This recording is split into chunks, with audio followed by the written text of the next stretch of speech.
My daughter punched me in the hospital. Her husband tried to unplug my life support for insurance. They say you should go toward the light. But that night, the only light I saw was the green one blinking on my life support machine. And my son-in-law's hand was reaching to turn it off. That's the sound I will never forget. Beep, beep. It was the rhythm of my life, and the ticking clock counting down to my death. That night, in the sterile cold of the hospital room, I pretended to be asleep. My eyes were closed, but every other sense was screaming. The sheets felt like ice. The air tasted of antiseptic and fear. I was a prisoner in my own body, waiting. Before we continue, please subscribe to the channel and let us know where you're listening in the comments. And then I heard it. Footsteps, so soft you'd miss them if you weren't listening for your life. He was trying not to make a sound, the way a predator stalks its prey. The beeping of the machine was the only thing betraying the silence. Beep, beep. Each one felt like a drumbeat in my skull. He was getting closer. I didn't have to open my eyes to know. I could feel the air shift as he stood over my bed. I could smell the faint cloying scent of his cheap cologne trying to cover the smell of sweat. Mark, my daughter's husband. The man who was supposed to be family. My heart hammered against my ribs, a frantic, silent scream. Don't let the monitor show him. Don't let the rhythm change. I forced my breathing to stay even, a slow rise and fall, mimicking a deep sleep I was nowhere near. I felt his breath warm and stale on my cheek. He was leaning in, checking. Was I truly unconscious? A statue? A piece of furniture he was about to remove? A long moment passed, an eternity. Then he moved away from my face toward the head of the bed, toward the wall, toward the switch. I heard a faint rustle of clothing, his hand, I imagined, hovering over the power outlet. I could almost feel the static in the air, the terrible energy of what he was about to do. My entire universe shrank to that one spot on the wall. My life was connected to it by a thin plastic cord. Then came the click. A small, insignificant sound. The kind of sound you hear 100 times a day. But this one was different. It was the sound of finality. The beeping stopped. Silence. A profound, terrifying silence that was louder than any noise. In that void, I could hear my own blood roaring in my ears. This was it. This is how it ends. Not with a bang, but with a flick of a switch. But he made a mistake. He didn't just unplug my life support. He unplugged the entire power strip. And the backup alarm system had its own battery. That alarm saved my life. It screamed for me when I couldn't. But to understand why it had to ring, why my son-in-law was standing in the dark trying to murder me, we have to go back. Back to the moment the bomb started ticking. To understand the switch, you have to understand the cracks that came before it. The story doesn't start in that cold, sterile hospital room. It starts 2 weeks earlier in my warm kitchen. It was my wedding anniversary. Or it would have been. My husband Richard had been gone for 5 years, but I still marked the day. It felt like a way to keep him close, a small rebellion against the silence he'd left behind. I'd spent the afternoon baking his favorite cake, a simple lemon pound cake, nothing fancy. The citrusy smell filled the small house, a ghost of happier times. I cut a small slice for myself and put it on a plate, but the kitchen felt too big, too empty. I just wanted to share it with someone. I wanted to hear a voice that wasn't in my own head. So, I picked up the phone and dialed Sarah, my daughter. It rang 3 times before she picked up. Mom, I'm kind of busy. There was no warmth in her voice, just impatience, the sound of a person swatting away a fly. I tried to push past it. I know. I won't keep you. Well, you know what day it is. I baked the lemon cake and was wondering if you and Mark wanted to come over for a slice. A heavy sigh on the other end. A cake? Mom, seriously, we have a million things going on. Mark's stressed. I'm stressed. We don't have time for cake. The word stung. Each one a tiny sharp needle. Oh, of course. I understand. It would just be for a little while. I miss you. We saw you last month, she snapped. Look, is that all? Is there something you actually need? Is something wrong? The question was so cold, so transactional, as if the only reason a mother would call her daughter was for an emergency. The idea of calling just to connect, just to share a memory, was an inconvenience she couldn't afford. The image of the little cake sitting on my counter suddenly seemed pathetic. "No, honey," I said, my voice barely a whisper. "Nothing is wrong. I was just calling." "Okay, well, I have to go. My other line is ringing. We'll talk later." And then the line went dead. Not a goodbye, not an "I love you," just nothing. The sudden, insulting silence of a disconnected call. I stood there, phone pressed to my ear, listening to the dead air. That silence was worse than the one in the hospital room weeks later. It was the sound of a door being slammed in my heart. The lemon-scented air suddenly felt suffocating. My hands started to tremble, and the phone slipped from my fingers. I heard it clatter on the kitchen tiles, a sharp, ugly sound in the quiet house. My knees just gave out. The strength vanished from my legs, and the floor rushed up to meet me. That was the first crack in the foundation. I just didn't know the whole thing was about to crumble. The first thing I remember is a persistent beeping, a sound that drilled into my consciousness before I even knew where I was. Then came the smell, that sterile chemical scent that belongs only to hospitals. My eyelids felt like they were glued shut. When I finally managed to pry them open, the world was a blurry mess of white ceilings and pale green walls. Mom. "Oh, thank God you're awake." Sarah's face swam into view. Her eyes were red-rimmed and puffy, her hair a mess. She grabbed my hand, her own trembling dramatically. Mark stood right behind her, his hand on her shoulder, a mask of grave concern plastered on his face. He looked like a man who had been holding a vigil for days. "We were so worried," he said, his voice low and somber. "You gave us a real scare, Helen." They looked the part, the devoted daughter and the supportive son-in-law, terrified of losing their beloved mother. Anyone else would have seen a loving family reunited at a moment of crisis.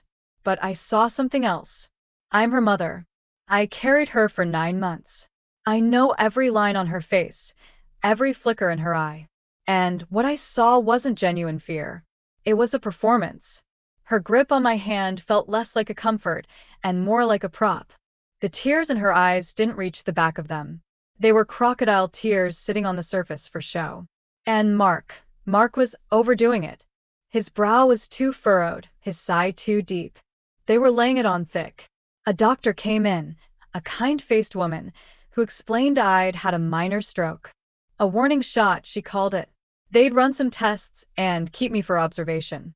She spoke in calm, reassuring tones, and I watched my daughter and son-in-law nod along, asking all the right questions. "Will she make a full recovery, doctor?" Sarah asked, her voice cracking perfectly on cue. "Is there anything we can do?" Mark added.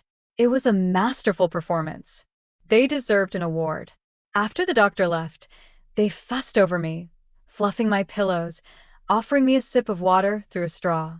I was still too weak to speak much, my tongue thick and clumsy in my mouth. I let them play their parts, closing my eyes as if exhausted. It was easier than looking at them. It also made me a better audience for what came next. Thinking I had drifted off to sleep, their hushed whispers filled the silence. "Did the doctor say how long she'll be?" Mark asked. His voice had lost its somber tone. It was now practical, businesslike. "A few days, maybe longer, for observation." "They need to monitor her," Sarah whispered back. There was a pause. I could picture him glancing at the door, making sure no one was coming. "Okay," he said, his voice dropping even lower, so low I had to strain to hear it. "So, did you find out about the life insurance policy? With this happening, we need to know if it pays out on something like a stroke, or if you know it has to be the whole 9 yards. The air left my lungs. The beeping of the machine next to my bed seemed to get louder. Each beep a nail being hammered into my coffin. The whole 9 yards. He meant my death. He was standing 3 feet from my bed next to my daughter. And he was asking if my stroke was financially inconvenient for them. He wasn't asking if I would be okay. He was asking if I was dying the right way to get them paid. I didn't hear Sarah's reply. I couldn't. My mind was roaring, a white-hot storm of disbelief and horror. The concerned faces, the trembling hands, the tear-filled eyes. It was all a lie, a disgusting, elaborate play. They weren't waiting for me to get better. They were waiting for a payout. And in that moment, lying paralyzed in a hospital bed, I understood. I wasn't their mother anymore. I was a walking, breathing, inconveniently still beeping insurance policy. Lying there, with the sound of their whispers still echoing in my head, I felt a rage so cold it burned. The shock had frozen over, leaving behind something hard and sharp. The loving mother, the frail victim, she was gone. In her place was a woman who had just heard her own daughter and son-in-law discussing her death as a financial strategy. They came back the next afternoon bearing a cheap bouquet of carnations and plastic smiles. Sarah fluffed my pillows, her touch making my skin crawl. Mark stood at the foot of the bed, asking how I was feeling with that same fake, somber expression. They were resetting the stage, ready to perform their play again. But this time, their lead actress was off script. I stared at the ceiling, refusing to look at them. "Mom, are you okay?" Sarah asked, her voice dripping with false concern. "You seem distant." "I'm thinking," I said, my voice raspy but clear. "Thinking about what, Helen?" Mark chimed in, stepping closer. "The doctors say you just need to rest. Don't you worry about a thing." "I'm thinking about your conversation," I said, my eyes still fixed on a water stain on the ceiling tile. "The one you had yesterday, when you thought I was asleep." The air in the room went still. The cheerful bedside manner vanished. I could feel their sudden tension, a palpable wave of panic. What conversation?" Sarah stammered. "Mom, you were out of it yesterday. The medication, the stroke. You were probably dreaming." "Oh, I was awake," I said, finally turning my head to look directly at her. I let my gaze drift to Mark, whose face had gone pale. "I heard every word. I heard you ask about my life insurance." Denial came instantly. "No, Mom." "You must have misheard," Sarah insisted, her voice rising in pitch. "We were just worried about the hospital bills, that's all. We were talking about your health insurance." It was a clumsy lie, and she knew it. Mark, ever the strategist, tried a different approach. "Gaslighting, Helen, with all due respect. You've been through a major trauma," he said, his voice smooth as oil. "It's common for patients to be confused, to jumble things up.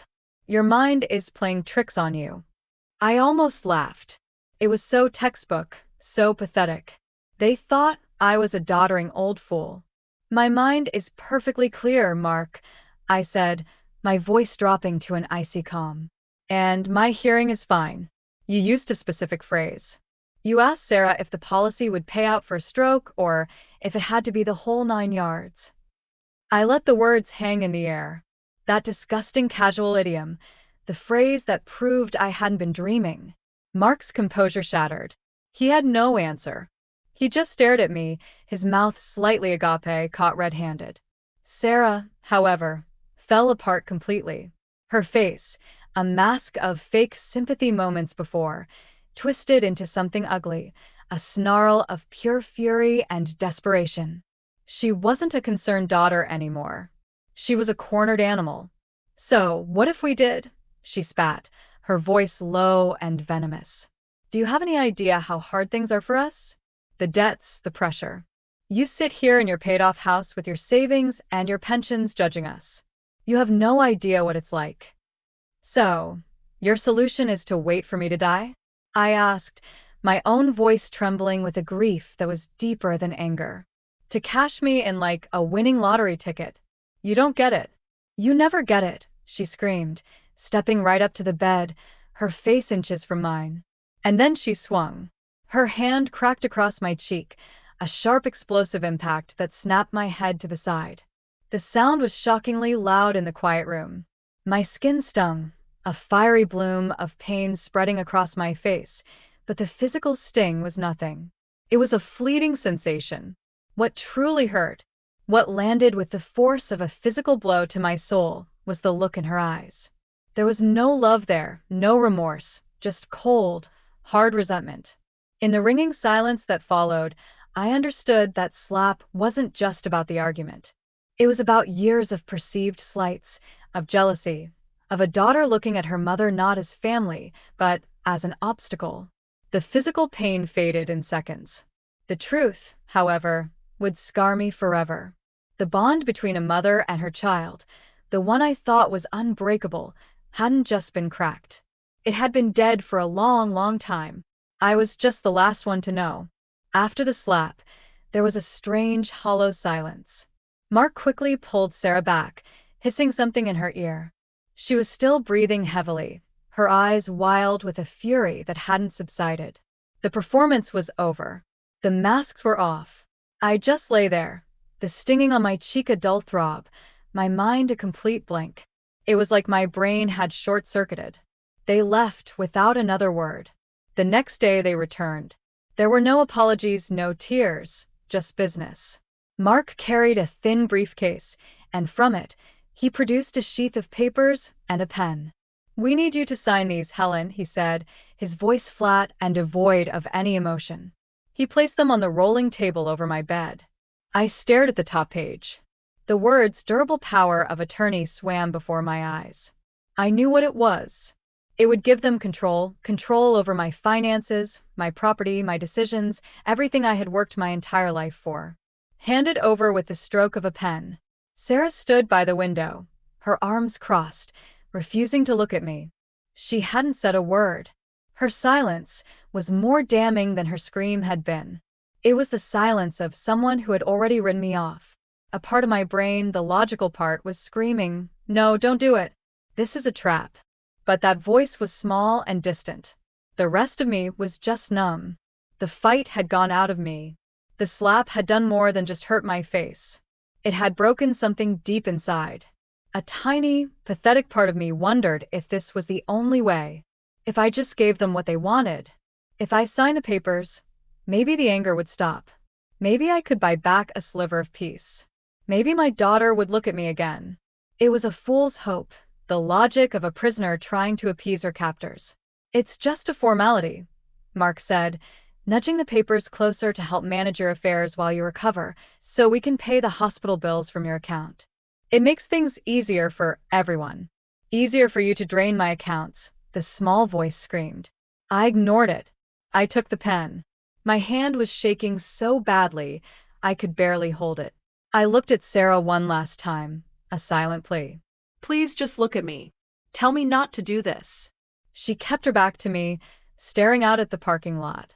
I was on autopilot. I signed where Mark pointed. My signature, a spidery, unrecognizable scrawl.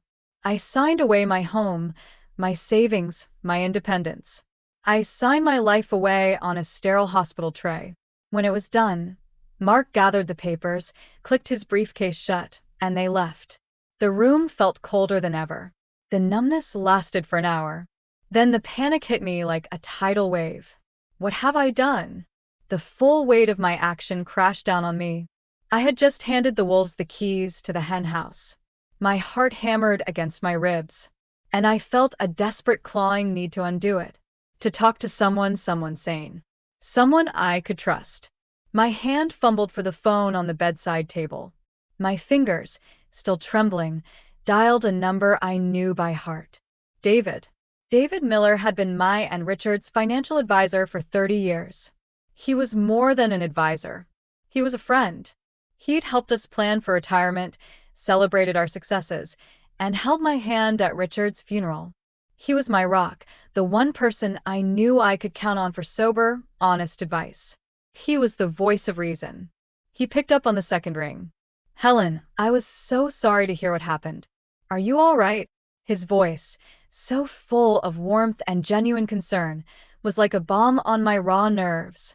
Tears I didn't know I had sprang to my eyes. "David," I choked out. "I've made a terrible mistake." "Whoa, slow down, Helen. What's wrong? What happened?" My words tumbled out in a frantic, whispered rush. I told him about the pressure, the argument, the papers. I didn't tell him about the slap. The shame was too great. but I told him I'd signed a power of attorney. I was scared, David. I didn't know what else to do. I cried softly. I've given them everything. There was a long pause on the other end of the line. I heard him take a deep breath. Okay, Helen, don't panic, he said, his voice calm and steady.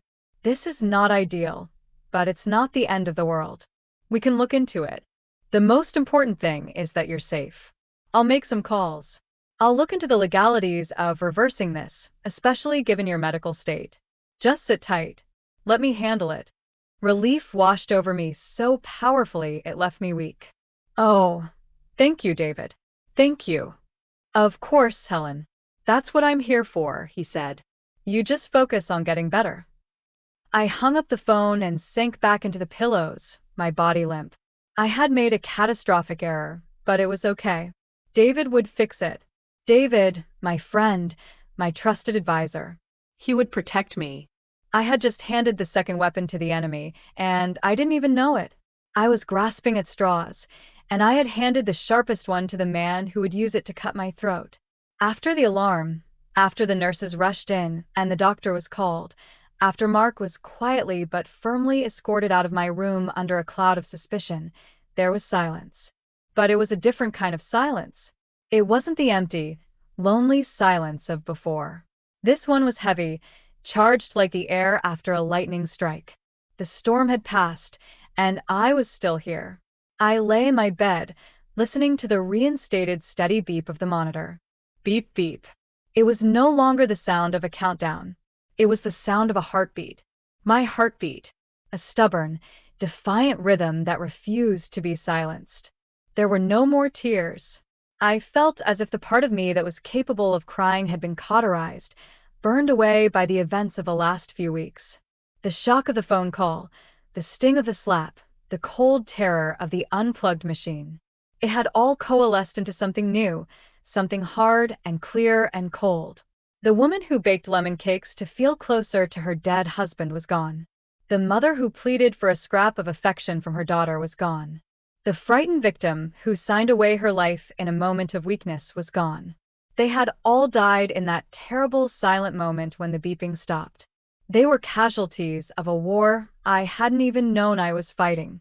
Lying there, I made a vow, not with words, but with a certainty that settled deep in my bones. I would not be erased. I would not be a sad story told at a funeral, a convenient inheritance for a daughter who despised me and a son-in-law who tried to murder me. I would not go gentle into that good night. The gloves were off. They had wanted a fight to the death. Fine, they would get one. The victim, Helen, was dead. The warrior Helen was just opening her eyes. And the first thing a warrior needs is a weapon. My weapon wouldn't be a fist or a scream. It would be smarter, sharper. It would be the law. The next morning, when a friendly nurse came in to check my vitals, I gave her my first command. My voice was weak, but my tone was not.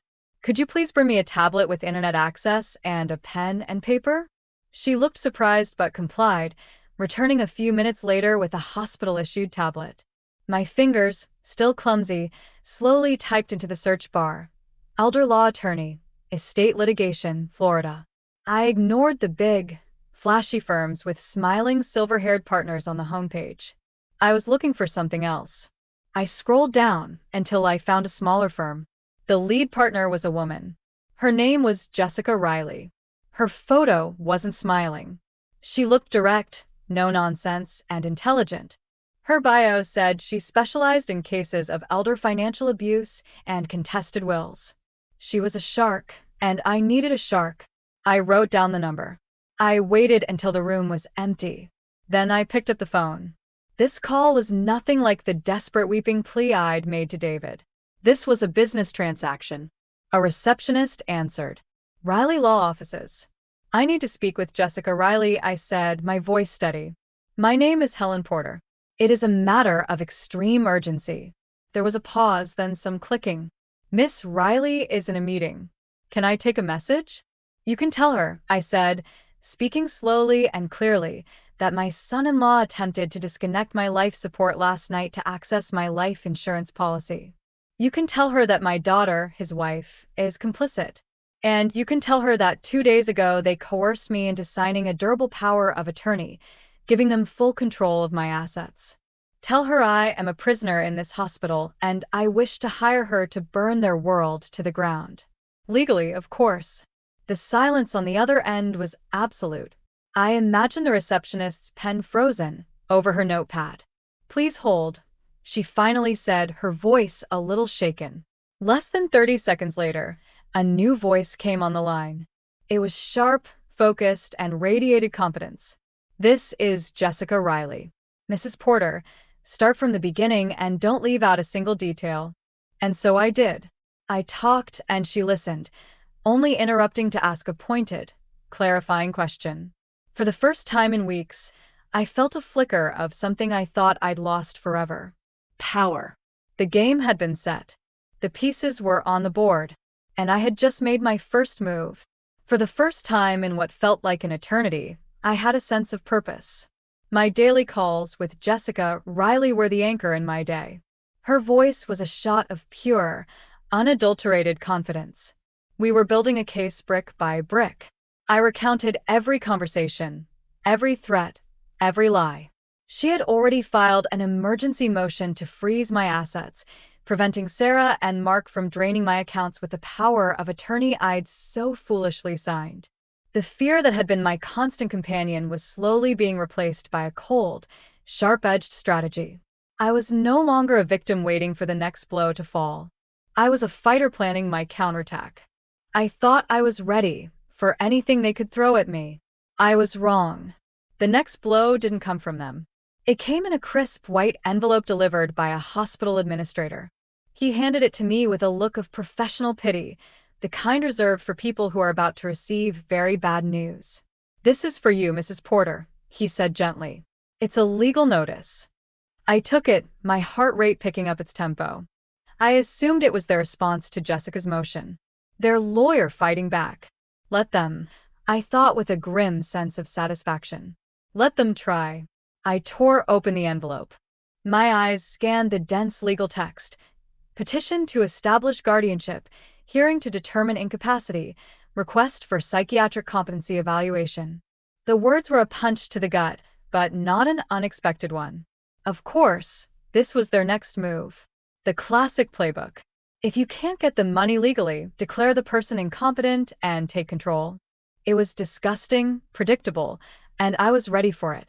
Jessica had warned me this might happen. I felt a surge of anger, but also a strange sense of validation. They were scared. They were getting desperate.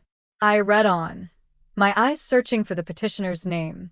The person who had filed this vile document against me. I was looking for Sarah's name or Mark's. I was preparing myself for the sick feeling of seeing my own daughter's signature on a paper designed to strip me of my sanity and my freedom. But her name wasn't there. Neither was Mark's.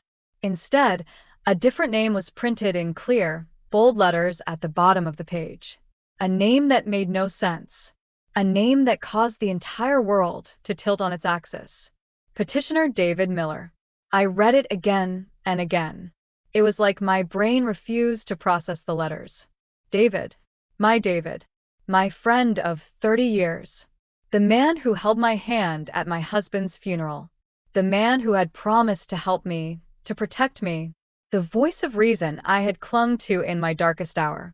My blood ran cold. The paper trembled in my hand. This wasn't a counterattack from my enemies. This was a stab in the back from my closest friend. Suddenly, our last conversation replayed in my mind, but the words sounded entirely different. His calm, reassuring tone was no longer comforting. It was chillingly predatory. "Don't panic, Helen. Let me handle it." I thought he meant he would handle Sarah and Mark, but he didn't. He meant he would handle me. The penny dropped with the force of an anvil. I had called him in a panic, confessing I'd signed over power of attorney.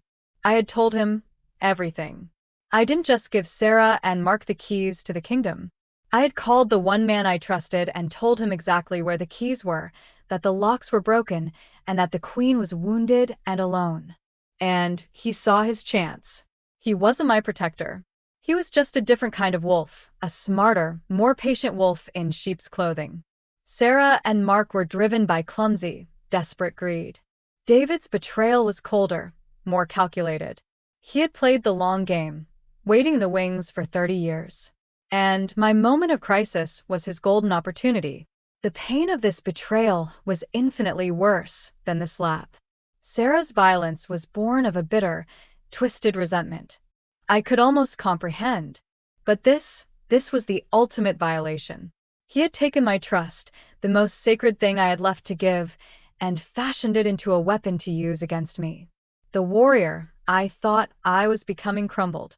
For a moment, I was just a terrified old woman again, completely and utterly alone. Every pillar of my life had now been kicked out from under me.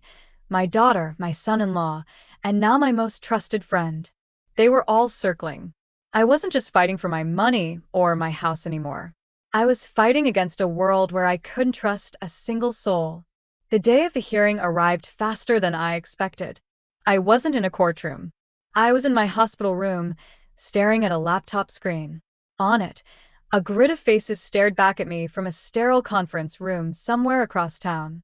There was a stern-faced magistrate, a court reporter, and 2 lawyers I didn't know. Then there was David, dressed in a somber suit, his face a perfect mask of sorrowful duty. And beside me, out of the camera's view, sat Jessica Riley, a silent, reassuring presence. This was my trial. A trial to determine if I was still a person, or if I had become a problem to be managed. David's lawyer went first. He painted a masterful picture of a confused, frail woman spiraling into paranoia after a stroke. He used my own words against me. He spoke of my delusional belief that my family was trying to harm me. He described my frantic, weeping phone call to David as a cry for help from a mind that was clearly unraveling. "Mr. Miller is not here as an adversary," the lawyer said, his voice dripping with synthetic compassion. "He is here as a friend, a loyal friend of 30 years who is terrified of what will happen to Helen if she is left to her own devices. He is taking this difficult, painful step for one reason only: to protect her." David nodded slowly, dabbing at the corner of his eye with a handkerchief. It was a sickeningly perfect performance. I could feel the magistrate's sympathy shifting toward him. I was losing. Then it was Jessica's turn. "Your Honor," she began, her voice crisp and clear. "We are not here to dispute Mrs. Porter's stroke. We are here to dispute the narrative that a medical event has erased a lifetime of intelligence and sound judgment. I would like to call my client to speak for herself." The magistrate's eyes turned to my little square on the screen. "Mrs. Porter." This was it, the gamble. I took a deep breath. "Your Honor," I began, my voice steady, much stronger than I felt. "It is true that I called Mr. Miller in a state of distress. I had just been physically assaulted by my daughter and coerced into signing away control of my assets. I believe any person in that situation would be distressed." David's lawyer shot to his feet. "Objection. These are unsubstantiated and slanderous accusations." "Sustained," the magistrate said. "Mrs. Porter, stick to the matter at hand, your competency." "My competency is the matter at hand," I replied calmly. "My paranoia began when I overheard my son-in-law ask my daughter if my life insurance policy required my death to pay out. My confusion began when my trusted friend, after I called him for help, filed a petition to have me declared insane instead of a petition to protect me from my abusers. Is that paranoia, Your Honor, or is it pattern recognition?" The room was silent. I could see David shifting uncomfortably in his seat. Jessica spoke up. "Your Honor, Mr. Miller's counsel claims he acted only out of concern. I would like to submit into evidence a recording of a phone call between my client and Mr. Miller, which took place 2 days ago." David's head snapped up. His lawyer looked utterly bewildered. "A recording? We object. This is an ambush. Florida is a 2-party consent state," Jessica said smoothly. "And my client will testify that at the beginning of the call, she explicitly stated, 'David, I'm recording this call for my own records. Is that okay?' And Mr. Miller, believing he was dealing with a confused old woman, agreed. We have his consent on tape." The magistrate leaned forward, intrigued. I'll allow it. Jessica hit a key on her laptop. A small digital audio player appeared on the shared screen. She clicked play first. You heard my voice, shaky and weak. Enact. David, I'm recording this call for my own records. Is that okay? Then his voice, slick with condescension. Of course, Helen. Whatever makes you feel comfortable. Then I began to panic, telling him I was scared of the lawyers, that maybe I should just give up. And David, thinking he had me, took the bait. His voice filled the conference room. Not the voice of a concerned friend, but of a predator closing a trap. Now, Helen, don't you worry about the lawyers. That's why I stepped in. Once the guardianship is established, I'll handle everything.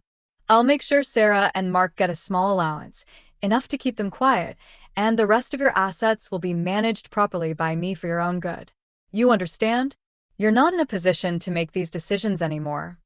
Jessica clicked stop. The silence that followed was deafening. The recording had revealed everything. It wasn't about protecting me. It was about cutting out Sarah and Mark so he could have the whole pie to himself. He had admitted it all. I looked at David's face on the screen. The mask of sorrow was gone, replaced by the chalk-white shock of a man who had just been publicly executed.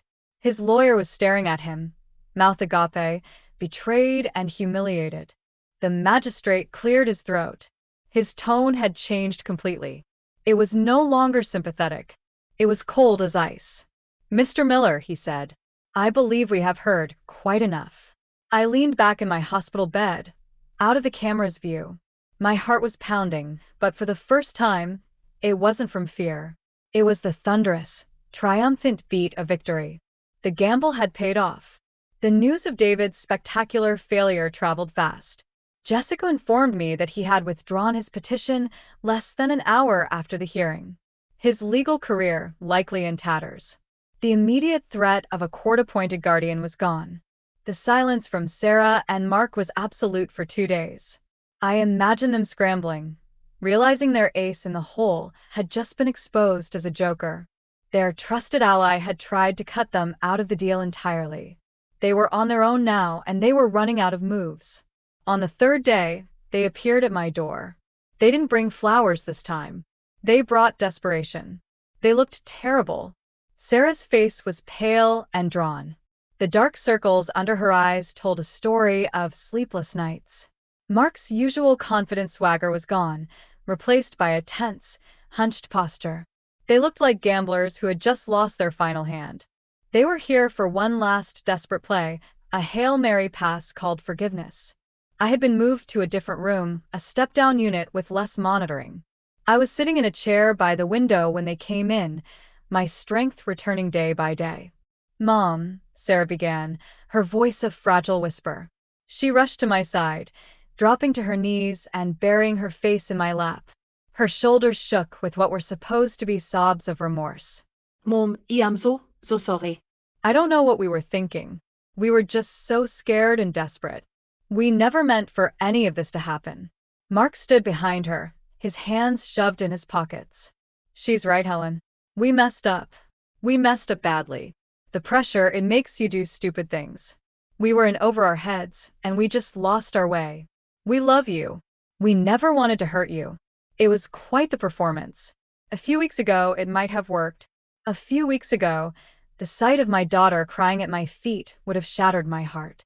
But the woman she was kneeling before was not the same woman she had slapped across the face. I didn't say a word. I just watched them. I felt nothing. No anger, no pain, not even pity. It was like watching a movie I had already seen 100 times. I could see the strings. I could read the script. Sarah's tears weren't for me. They were for her own ruin plans. Mark's apology wasn't for his actions. It was for getting caught. They weren't sorry for what they did. They were sorry it had worked. Sarah looked up at me, her face streaked with tears. Please, Mom, say something. Please tell me you can forgive us. We can fix this. We can go back to how things were. Go back. I thought. There is no going back. Going back meant returning to a lie. Going back meant pretending I didn't know they saw me as a dollar sign, an obstacle to be removed. They were waiting for response, for an argument, for tears, for a lecture. They were waiting for the emotional reaction they knew how to manipulate. They were waiting for the mother they had always known. The one who would eventually give in, smooth things over, and absorb the pain to keep the peace. But she wasn't home anymore. I looked down at my daughter, this stranger kneeling on the floor. I looked at her husband, the man who had tried to unplug my life, and I did something they did not expect. I smiled. It wasn't a warm smile. It wasn't a forgiving smile. It started small, just a slight upturn at the corners of my mouth. But it grew, spreading across my face until it was a wide, brilliant, unwavering beam. It was a smile that didn't touch my eyes because all the feeling was in my eyes. And that feeling was pure, cold, unbreakable steel. It was the smile of a person who knew every single one of their secrets. It was the smile of a person who had seen their ugliest truths and was no longer afraid. It was the smile of a person who had taken back every last ounce of power they had tried to steal. It was the smile of a winner. Sarah's sobs hitched in her throat. The color drained from Mark's face. They stared at me utterly bewildered. This they did not understand. This silent, cheerful judgment was more terrifying to them than any scream or accusation. They had come expecting a storm and had walked into a calm, bright, chillingly silent day. My smile never wavered. I just held it, letting it burn into their memory. I didn't need to say a word. The smile said everything. It said, "I know it's over and you have lost." After a long, agonizing moment, Sarah scrambled to her feet and backed away from me as if I were a venomous snake. Mark grabbed her arm, and without another look, they turned and practically fled from the room. I sat there alone in the quiet, my smile slowly fading. I knew with absolute certainty that they would never forget it. I was discharged from the hospital a week later. Walking back into my own home, the scent of lemon and old books welcoming me felt like a resurrection. This was the place they had tried to take from me, the life they had tried to extinguish. But I was still here. And now I was ready to finish what I had started. People talk about justice as if it's a bolt of lightning from the heavens, a divine act of retribution. It's not. Justice isn't a gift you are given. It's a machine you build piece by painstaking piece. It's methodical. It's cold, and it runs on evidence. For the past week, while my body healed, Jessica Riley and I had been building that machine. The foundation was the police report I filed from my hospital bed about the night Mark tried to kill me. The hospital's internal records of the alarm and Mark's subsequent removal from the premises were the steel beams. David's recorded confession, admitting he knew about their plot, was the wiring. My testimony was the engine, but an engine needs fuel. So, we prepared what I came to think of as my letters of judgment. There were 3 of them. The first was a formal detailed complaint to the State Insurance Board outlining Mark's attempt to fraudulently collect on my life insurance policy. It included a sworn affidavit from me and a copy of David's incriminating recording. This letter was designed to destroy his financial credibility forever. The second was a carefully worded letter to the Human Resources Department of the large real estate firm where Mark worked as a commercial agent. It didn't make wild accusations. It simply stated that a criminal investigation was underway regarding his actions involving financial fraud and elder abuse against me, his mother-in-law, and that he had used his position of trust to gain information. It was a quiet, professional little bomb set to detonate his career. The third and most important was the final package of evidence for the police detective in charge of my case. It contained everything: timelines, bank statements showing suspicious withdrawals they'd made, a copy of the power of attorney signed under duress, and a full transcript of David's confession. It tied everything together in a neat, undeniable bow. There was no grand ceremony. One quiet Tuesday morning, a courier dispatched by Jessica's office picked up the 3 envelopes from my doorstep. I watched the van pull away, a strange calm settling over me. I wasn't gleeful. I wasn't vengeful. I felt like an architect watching her blueprints finally, become a reality. The dominoes had been set up. All I had to do was wait for the first one to fall. I didn't have to wait long. Jessica had told me the police would likely act on the final evidence package immediately, that they would probably execute a search warrant at Sarah and Mark's house that evening. I didn't go there. I didn't need to. That night, I made myself a cup of tea and sat in my favorite armchair in the living room, the one that caught the evening light. I closed my eyes and pictured the scene. I saw their rented house on the other side of town, the one with the manicured lawn they couldn't afford. I saw the street lights flicker on. I imagined a quiet, dark sedan pulling up to the curb, followed by a marked patrol car, its lights off. In my mind, I saw two detectives in plain clothes walk up the driveway. I could almost hear the sound of their footsteps on the concrete. I pictured them knocking on the door. Not a gentle tap, but a hard, solid, authoritative rap. Thump, thump, thump. The kind of knock that means the world outside your door has come to collect a debt. I imagined Sarah opening the door, her face a mixture of confusion and annoyance, thinking it was a late delivery. I saw her expression curdle as she saw the badges. I saw Mark appear behind her, his face collapsing when he realized the game was finally up. I imagined the neighbors peering through their blinds. The quiet hum of the suburban evening shattered by the words, "We have a warrant." I sat like that for nearly an hour, playing the movie in my head until the phone rang. It was Jessica. "They're in custody, Helen," she said, her voice calm and professional. "Both of them. The police are searching the house now. The first domino has fallen." I looked out my window into the peaceful darkness of my own quiet street. The machine we had built was working perfectly. This wasn't the wild, chaotic vengeance my daughter had shown me with her hand. This was justice, cold, calculated, and inevitable, and it had just been delivered to their door. In the days that followed their arrest, a dangerous quiet settled over my life. Sarah and Mark had been released on bail, a legal formality that felt like a personal threat. Jessica assured me the case against them was ironclad, that a conviction was all but certain. I had won the war of wits, of strategy, of law, and in my foolishness, I had made the fatal mistake of believing it was over. I forgot the oldest rule in the book: a cornered animal is the most dangerous animal of all. The storm rolled in on a Thursday night, a true Florida tempest. One moment, the air was thick and still. The next, the wind began to howl, throwing sheets of rain against my windows like handfuls of gravel.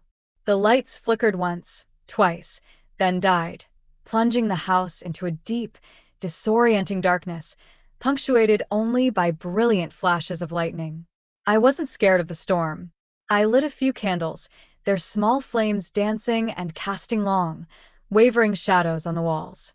I sat in my armchair, a book in my lap, listening to the tropical rage outside. It was almost peaceful. Then I heard it over the roar of the wind and the drumming of the rain. There was a different sound, a sharp splintering crash from the back of the house. In the small sunroom, my blood ran cold. It wasn't the wind. The wind doesn't make a sound like shattering glass. It was the sound of a promise being broken. The promise of safety, of locks and walls. The sanctuary was breached. I didn't scream. My body went into a state of pure cold survival. I knew with a certainty that defied all logic who it was. It was Mark. He had come to finish the job. My hand fumbled for the landline on the table beside me. I lifted the receiver to my ear. Dead. Of course, it was dead. The power was out. My cell phone was charging in the bedroom, a room I would have to cross the main living area to get to. I pushed myself up, my legs trembling but steady. My eyes scanned the flickering darkness for a weapon. And then I saw it, leaning against the armchair. My cane, the simple wooden cane I'd been using since the stroke. I wrapped my fingers around its smooth, curved handle. It felt solid, real. Heavy, squelching footsteps were coming down the hall. I didn't hide. There was nowhere to go. I stood in the center of the living room, my back to the fireplace, and waited. He appeared in the doorway, a silhouette framed by a flash of lightning. He was soaking wet, his hair plastered to his skull, his clothes dripping onto my wooden floors. He didn't look like my son-in-law. He looked like something that had crawled out of a cage. His eyes, when the next flash of lightning illuminated them, were wild and empty of everything but a burning, bottomless hatred. You, he spat, his voice a low growl that was barely audible over the storm. You couldn't just die. You couldn't just let us have it. You had to ruin everything. He took a step toward me. My job is gone. My wife, Sarah. She won't even look at me. We're going to prison because of you. You did this to yourself, Mark, I said, my voice surprisingly steady. I held the cane tight, its tip planted firmly on the floor. He laughed, a short, ugly, humorless sound. No, you did this, but it ends tonight. The way it should have ended in the hospital. He lunged. He was fast, but desperation had made him clumsy. I sidestepped, bringing the cane up in a defensive arc. He grabbed for me, his wet hands closing around my arm. His grip was like iron. He yanked me toward him, his other hand reaching for my throat. I could smell the rain and the rage on his breath. I was no match for his strength. He was forcing me backward, my breath catching in my throat, but he had forgotten about the cane. As he pushed me, I let my arm go with the motion, swinging the heavy wooden handle around in a wide, desperate arc. I swung with every ounce of strength I had, every bit of fear and fury I had stored up for weeks. The cane connected with the side of his head with a sickening wet crack. He grunted, his grip loosening for a split second. It was all I needed. I twisted free, stumbling back and swung again. This time, I hit his shoulder hard. He roared in pain and staggered sideways. He wasn't done. He came at me again, his face a mask of agony and murder. I didn't wait. I jabbed forward with the end of the cane like a fencer, catching him square in the stomach. The air rushed out of him in a whoosh. He doubled over, gasping. I stood over him, my chest heaving, the cane held high like a scepter. The storm inside my house was over, and I was the one left standing. The storm broke just before dawn as the first pale light of morning filtered through the rain-washed windows. I stood on my porch, watching the last of the dark clouds retreat out over the ocean. The air was clean, scrubbed new. The police had come and gone, taking Mark with them, this time in handcuffs. He wouldn't be escaping. The night of violence was over. My war was over. In the months that followed, the world righted itself. Mark was convicted of attempted murder, among other charges. He would not see the outside of a prison cell for a very long time. Sarah, charged as an accomplice to the initial fraud, took a plea deal. She testified against her own husband for a reduced sentence. I have not seen or spoken to her since she walked out of my hospital room with that smile burned into my memory. David Miller was disbarred and faced his own set of fraud charges. His name, once a symbol of trust in our small community, was now synonymous with disgrace. The machine of justice I had helped build had done its work. But their downfall brought me no joy. It was just a closing of a painful chapter. The real work, the healing, was a much quieter process. I sold the house. It held too many ghosts, too many memories of a life that no longer existed. I packed up the few things that mattered: Richard's books, my mother's china, my photo albums, and moved. I found a small condo right on the beach, just a few towns down the coast. Every morning I wake up not to the beep of a machine, but to the sound of the ocean. The waves roll in and out, a constant steady rhythm. It's the sound of breathing, the sound of life. It reminds me that every tide that goes out will always return. People used to tell me that your legacy is what you leave behind for your children when you close your eyes for the last time. I once believed that. I spent years saving, planning, building a nest egg for a daughter who, in the end, saw it not as a gift of love, but as a debt I owed her. That legacy died with the woman she slapped. So I decided to build a new one. With the money from the sale of my house and the assets Jessica helped me recover, I established a foundation. It's called the Richard Porter Second Chance Scholarship. It's not for the brilliant students with perfect grades. It's for older students, people in their 30s or 40s who, like me, found themselves at a crossroads, needing to start over. It's for the woman who needs a nursing degree after a messy divorce, or the man who needs to learn a new trade after his factory shut down. It's a legacy built not on blood, but on resilience. I also picked up a camera. Richard had always loved photography, but I was always too busy. Now I have time. I walk the beach at sunrise, capturing the way the light turns the sand to gold and the waves to liquid silver. I take pictures of the weathered faces of fishermen, the laughter of children building sandcastles, the intricate patterns on a seashell. It taught me how to look again, how to find the beauty and the light in a world I thought had gone completely dark. It taught me that I get to choose what to focus on. The scars are still there, on my cheek, on my soul. They are a part of my story, a map of where I have been, but they no longer define me. They are a reminder that I survived, that I fought back. Now, when I wake up in the morning, I don't think about what I've lost or what I'm leaving behind. I think about what I am building today. I think about the student whose tuition I just paid or the perfect shot of a pelican diving into the surf that I'm going to develop.